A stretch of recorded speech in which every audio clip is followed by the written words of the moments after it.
नमस्कार, आप देख रहे हैं एनएमएफ न्यूज। मैं आपके साथ शबनम। एक कहावत है, चोरी कर सीना जोरी दिखाना।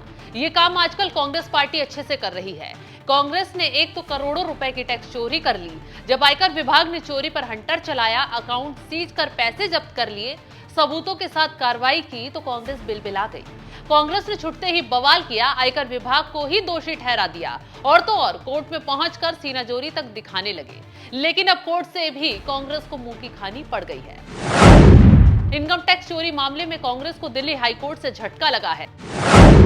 अदालत ने कांग्रेस की याचिका को खारिज कर दिया है। कांग्रेस ने याचिका में इनकम टैक्स डिमांड के नोटिस पर स्टे लगाने की मांग की थी। इनकम टैक्स अपीलीय ट्राइब्यूनल ने भी नोटिस पर रोक से इनकार कर दिया है। दरअसल आयकर विभाग ने कांग्रेस से 105 करोड़ रुपए के बकाये टैक्स की मांग की है। बकायदा उसके लिए कांग्रेस को नोटिस जारी किया।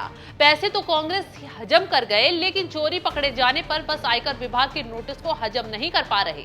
नोटिस के खिलाफ हाईकोर्ट पहुंचे, लेकिन यहां भी खेल खराब हो गया। चुनाव से पहले कांग्रेस को भारी चोट लगी है। हाईकोर्ट ने सुनवाई के दौरान साफ साफ कह दिया, हमें दिए गए आदेशों में हस्तक्षेप करने का कोई आधार नहीं है।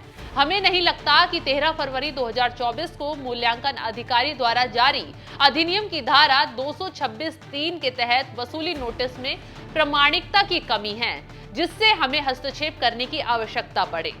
कोर्ट से झटके के बाद कांग्रेस बुरी तरह बिलबिला गई है। खैर, अब कहां से इस मामले की शुरुआत हुई, तो चलिए ये भी बता देते हैं। आयकर विभाग ने कांग्रेस पर टोटल 210 करोड़ का जुर्माना लगाया था।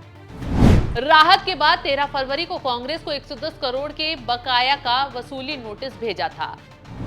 आयकर विभाग ने 2018-19 में 210 करोड़ के इनकम टैक्स की मांग को लेकर कांग्रेस के 4 अकाउंट फ्रीज किए थे, जिसके बाद कांग्रेस ने आरोप लगाया कि आयकर विभाग ने उनके खाते से 65 करोड़ निकाल लिए। कांग्रेस ने आईटी की कार्रवाई पर रोक लगाने के लिए ट्रिब्यूनल का दरवाजा खटखटाया था।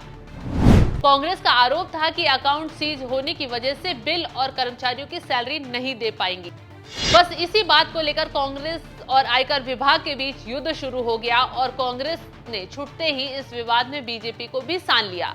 अजय माकन ने बैंकों से मिली जानकारी का हवाला देते हुए कहा, इंडियन नेशनल कांग्रेस के बैंकरों को हमारी जमा राशि से लगभग 65 करोड़ 89 लाख रुपए सरकार को हस्तांतरित करने के लिए मजबूर किया।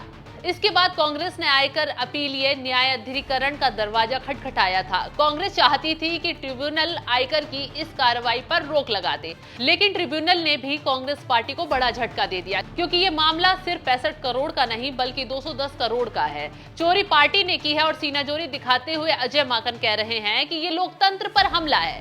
वैसे कोई नई बात नहीं है, ऐसी बातें इनके नेता विदेशों में बैठकर भी करते हैं। आयकर विभाग के पास टैक्स चोरी के सबूत है, कांग्रेस को टैक्स तो भरना ही पड़ेगा। अब चुनाव से पहले कांग्रेस बुरी तरह फंस गई है। लोकसभा चुनाव से पहले कांग्रेस को अब ये टैक्स भरना ही पड़ेगा। तो हाईकोर्ट से कांग्रेस को लगे इस झटके पर आपकी क्या है राय, हमें कमेंट कर जरूर बताएं।